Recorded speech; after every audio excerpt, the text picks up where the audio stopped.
ఎంత ఎంత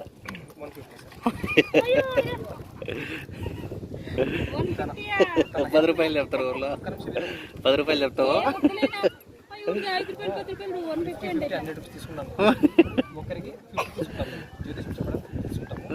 ఇద్దరు ఫోటోలు దిగారు కదా. పేరేమన్నావమ్మా?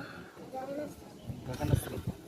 గగనశ్రీ లైఫ్ చూడు ఎలా ఉందో, తన అదృష్టం చూడు ఎలా ఉందో, తన పేరు మీద తన టైం ఎలా ఉందో, తన ఆరోగ్యం బాగుంది. స్కాన్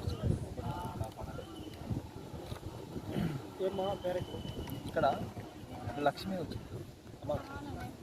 అదృష్టవంతురాలు మొత్తం అదృష్టవంతురాలు. తనకి తెలివి చాలా ఉంది సార్, తెలివి మంచిగా ఉంది. లక్ష్మి ఇక్కడ వచ్చింది కదా, తన ఫేస్ మీదే లక్ష్మి కళ ఉంది. తను చదువులో మాత్రం ఫస్ట్ క్లాసే వస్తుంది ఖచ్చితంగా. అంటే ఇప్పుడు తన జాతక పరంగా వచ్చి